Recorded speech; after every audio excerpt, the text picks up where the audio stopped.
So when I got home, the real work started. Mm-hmm. And excuse me, that was when my husband and I had to really heal our marriage because we done a lot of damage. We done a lot of damage. I was running with my drugs and he was running, with women. Tulsa Talks is the podcast that is inspiring people to have everyday meaningful conversations to gain perspective and help the world.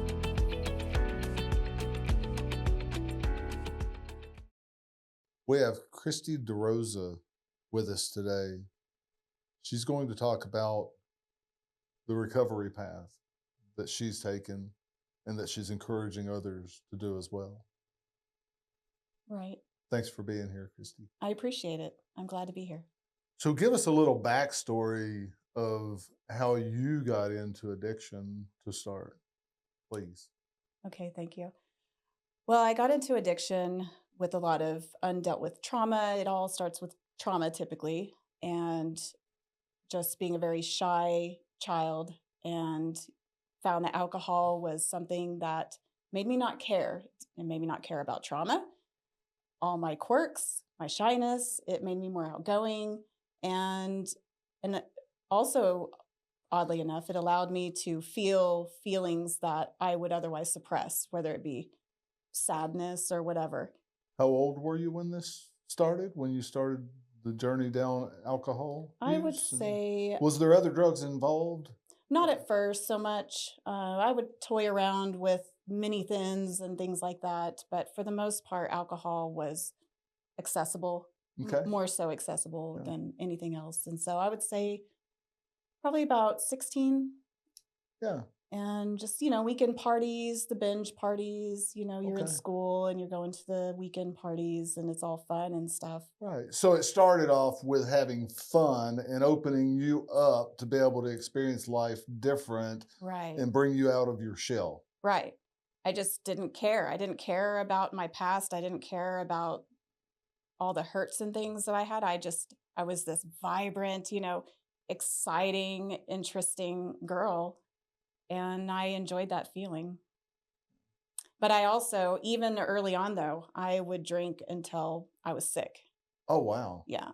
So when you started, that wasn't stopping until it was in excess. Right. Pass out, get sick, So it was dysfunctional from the start. Okay. Just All right. dysfunctional only on the weekends. So maybe if you had seen that warning sign and been mature enough at that time to say, hey, this isn't a good path for me, but that wasn't the path or the place you were at that time. Right. And I think what would have helped me at that time is if I would have had healthy mentors. The school system could have, Are you sure? Are you my sure you would have been parenting. coachable at that time, or did you have to take this thing to an extreme long enough for you to get tired Right. of doing it? I mean, it's a little of both. I think it would have been interesting to know how the path would have gone a little differently had a healthy mentor been in my life, Yeah, but that wasn't the case. And right. so it did have to play out the way it played out. And honestly, I am grateful for that process.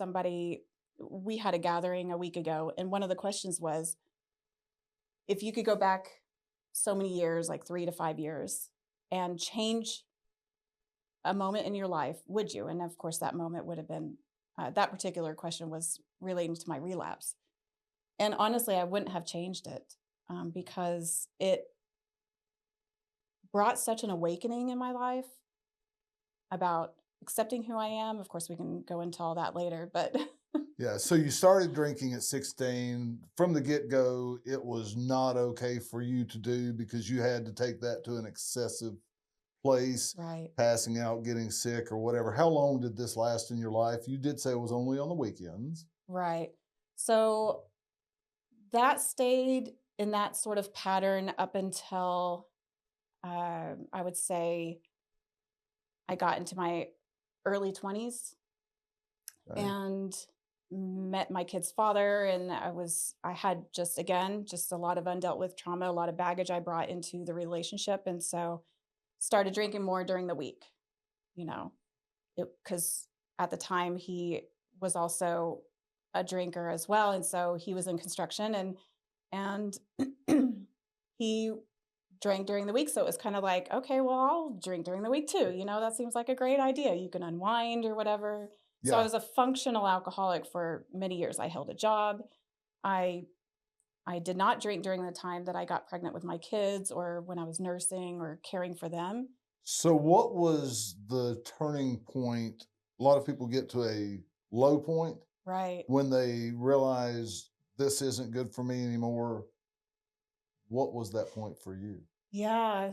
Well, my first marriage ended, and then I met my now husband, and I just went down a really, really dark path once we first got together. And we would clean up, or I would clean up, I would say, because he's not a substance addict. And so we would do the church thing for a while, and then I kind of turn away and we'd party, and he enjoyed the social aspect and I enjoyed the substance, the alcohol. Mm-hmm. And it got to a point where it became a mutual thing where he and I would go to a bar, frequent it often. Well, that particular bar, a lot of the staff was on meth. Oh. So alcohol use led me into a meth addiction. Oh, wow. Yeah. That's And pretty fast jump there, girl. A lot well, of people go mountain right. alcohol, marijuana, and something, Yeah. something, meth. You went alcohol, meth. Right. Because Wow. when I would drink, everything was a good idea.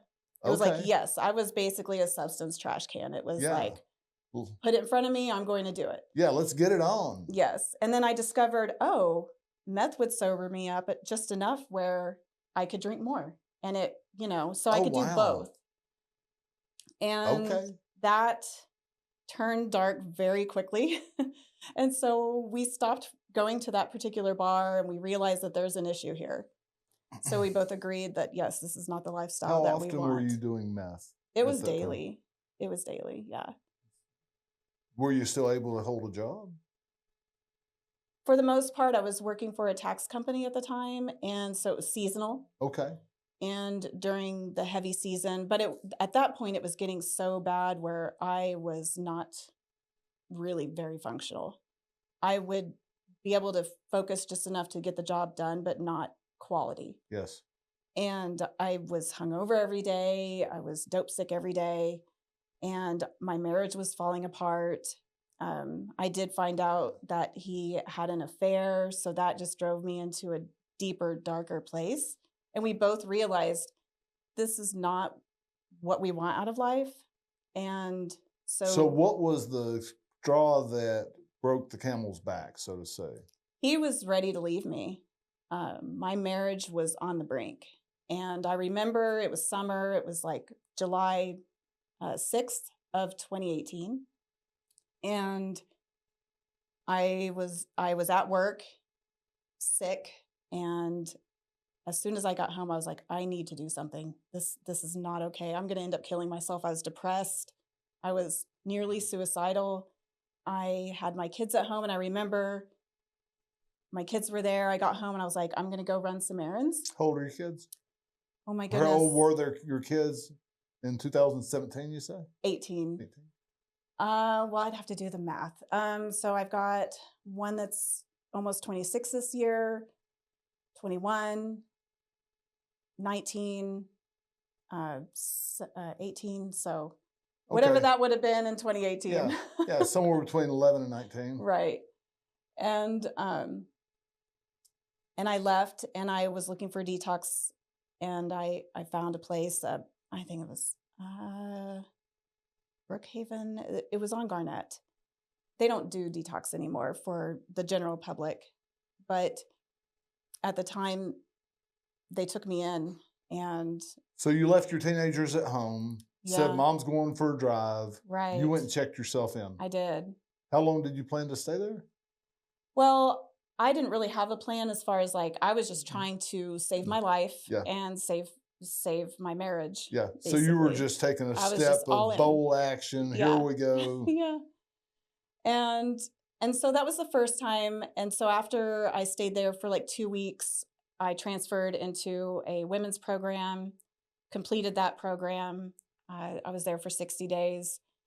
And so that's where, So you're away from your family for 2.5 months. Is right. that what you said? Yeah. Just then? They Wow. were able to visit eventually. Once you go into rehab, I think the first 2 weeks, you can't have any contact with outside, you know. So this is a real bold step in your life to try to not be who you were. Right. It was the first, and I still celebrate it. Even though I did relapse, which we'll go into that, I still celebrate that first go at recovery because that was a Mm, turning point for me. cool. It was a huge step. It was a huge step to admit to myself, a huge step to welcome recovery, not just from substances, but from all the mental health, all the dysfunction, Yeah. Yeah. toxic behaviors. Yeah. Yeah. A lot of So, times we beat ourselves up because of the things that we've done, or we're not comfortable with who we were to start. So therefore, we start doing drugs or alcohol or whatever it might be to distract ourselves from the lives that we live, to not have to deal with ourselves anymore. right. And then that causes us to do worse actions against ourselves, which is a downward spiral. Yeah, there's a lot of shame involved, a lot of shame. So And you got to a place where enough was enough. I'm not doing this self to myself. I'm not doing these things to myself anymore. Spiraling down to a platform that right, you could step on where enough was enough. right. You spent 2.5 months away from your family, limited visitation after 2 weeks. Right. What happened when you got home? So when I got home, the real work started. Mm-hmm. And excuse me, that was when my husband and I had to really heal our marriage because we done a lot of damage. We done a lot of damage. I was running with my drugs, and he was running, with women, and we had to come to terms with that, and we had to heal and make a choice. Can we move forward? Because I was a very obsessive thinker, and I had to work to let that go, and he had to work to trust me because we broken a lot of trust. Each other's. Both Yes. of you had wronged each other. Yes. And a lot of people would say, that's enough. We're not going to be married anymore. But Right. you guys didn't do that.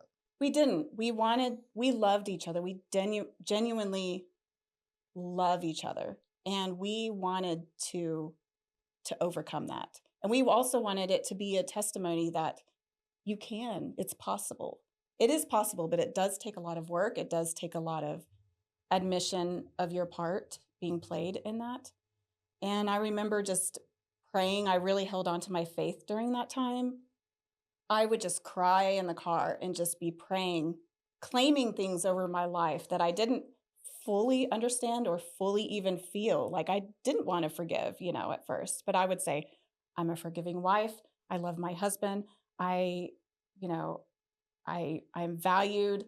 He is valued. And I would just speak these things daily. And I remember it was like early 2019, and that it just broke. It broke off of me, and I was able to be at peace with each other, with him, with myself. And that was a huge turning point. And so we were able to move on from that. And then we started mentoring other couples on their challenges that they're facing, and even through that process, we received a lot of healing in ourselves. They say, you can't, what do they say? Don't speak. A popular saying is, don't speak until you're healed or something like that. I disagree with that because I received a lot of healing during that time of helping mentor other couples. Sure. And Yeah. Yeah. You go to give away what you do have, and you'll receive more of what you need. right, Yeah. That is a basic Christian principle. It's more blessed to give than to receive. And when you are actively trying to help other people, you receive more help than you can give away. right. It was very powerful.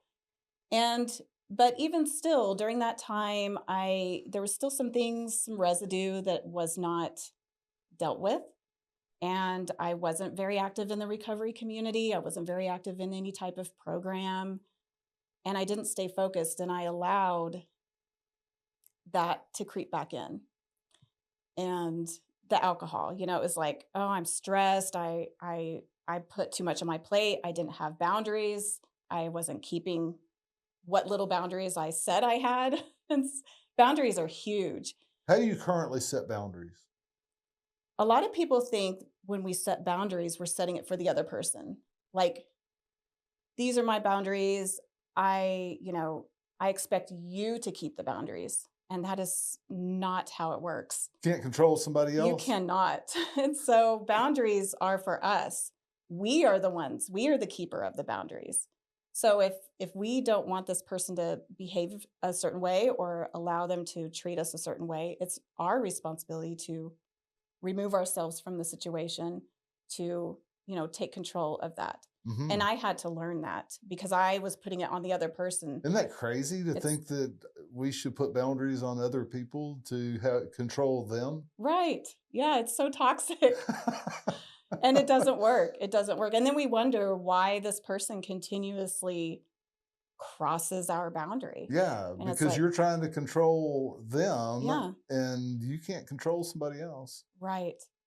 And so that is where I was overwhelmed. I had a lot on my plate. I wasn't keeping boundaries. And so I was allowing, I was decompressing with the wine or whatever. And of Yeah. course, Probably not a good idea that somebody Right. had your history for Right. yourself. No, and I was hiding it. And wow. that is a typical, stereotypical addict behavior. When we're as sick as our secrets. And Yeah. that was my secret. And that secret led me back into a meth addiction. And that went on for like 3 months. And my husband found out. And this time it was different, though. We were a team. We were strong, even though I was keeping secrets. When you came clean, he was like, okay, I understand. I love you. Right. Let's do this Let's together. do this. Yes. And so I went back into rehab, and I actually extended my stay. And of course, don't get me wrong, when I first went into the rehab facility, I was like, what in the trap house is this? I just was not having it. I was trying to leave like the first week. Yeah. And So the second time was different than the first time. The first time you wanted to be there, you knew you needed to go through Right. it. The second time you were like, I've been here, done this, don't need to do it again. I'm just going to leave. I know what I'm doing. Is that kind of the attitude that you Yeah, it had? was like I did have a lot of fear in me, and there was some of that pride where it was like, I don't know, let's do something different. But what kept me there, though, and this is a place in Oklahoma City that I absolutely have a heart for. What kept me there was the community. That was the first time I had my eyes open to the importance of community and the value of community. It's huge. It was so huge. So huge. They have a wonderful program there, and it's a state-funded program. And Catalyst Community House is what it is, and they have wonderful staff, wonderful community. They just have a really cool thing going there. They have wonderful therapists. And What do I you stayed. find most appealing about a community that you want to be in?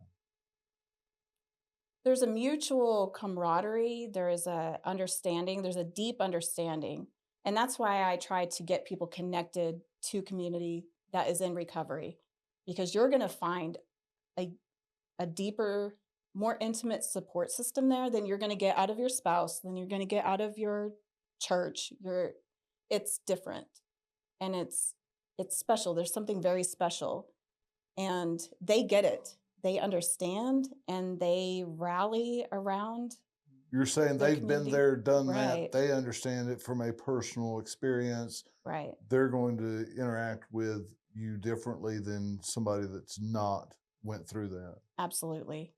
Absolutely. There is a deeper compassion. And so I carry that. I carry that torch.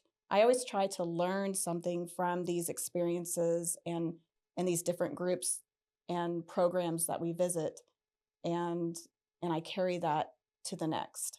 And so that's what we do here in Tulsa. That's what we do all over Oklahoma is we get people connected to those experiences and that community. Yeah. What do you have any groups that you're currently involved with? All of them. I mean, I still stay connected to my AA. I'm very passionate about smart recovery. We still do meetings at Community House. We do the programs that we go into the rehabs, that Freedom Experience project that we work on. Just that's how we stay connected. And I love it. That's some of my favorite part. Whenever we go and we take supplies to Oklahoma City or to any facility, really, my favorite part is interacting with the clients there, because just to give them the hope and the love, I always tell them how much they're valued and loved, because they need to hear that. They feel very alone. They feel very isolated. They've burnt some bridges. And so to be able to go in there and like it makes me want to cry, because I'm so passionate about making sure that they feel worthy and they feel valued and loved, and that we see them. Like, I see you and I am cheering for you. We pray for them. We pray for all the supplies that we take into the rehab system, into the rehab facilities, and just to make sure that we're doing what we can to make sure that people feel like they should be here, that they're not just taking up space within the world, but they are actively valued and have a purpose here. Yeah. What's amazing to me is it's a common thread for humanity to have challenges and to overcome them. Right. And it might be what you're talking about with alcohol and meth. It might be about what you said your husband dealt with was adultery. It might be about whatever it is that's taking up space in our lives that's consuming us and hurting us. Right. And then it seems like no matter what lane you've experienced, there's a path forward. Absolutely. And when you've hurt people and you've separated yourself from those people because you've hurt those people, then they probably won't trust you for a period of time completely, Right. because they've been hurt. Yeah. But when you're healed and you're walking that out for a period of time, sometimes some of those people will come back. Many times they do. And they'll more so. Yeah, and they'll realize that you're not the person you were, and maybe, just maybe, you can inspire them to be a better person than they are. Right. Because they've seen the drastic change in you, and they want to know how you did that. Right. It's contagious. It is. I love it. And that is one thing that I also, when we have people coming to us, they contact us through our website or whatever, families that are looking for help for their loved one. I always encourage them to also seek some type of community, because the first go around when my husband and I were going through the recovery and healing process, I went through a lot of changes, but at first he didn't seek any type of community. He didn't, and this, when he started going to meetings with me, that's when he started to realize, oh, I get it now. I understand now. He had a greater sense of compassion for me and the recovery process. So I always try to encourage the loved ones to seek some type of support group. And there's tons out there, and we have those on our website as well. But just trying to get them to understand that it's not just the loved one who's dealing with addiction, it's them as well that need the healing and support and community. So it's a well-rounded community effort Yes. of people loving people Yeah. that have been equipped to love through the experiences that they've had. Right. I call it takes a village. It takes a village to create a healed and whole community. So Thank you so much for coming on to Tulsa Talks today. It's been a pleasure having you, Christy. it's been a joy. Thank you. You're welcome. We are here to help you discover or develop your passions, how you can use them, and why you exist. How can we help you help others better?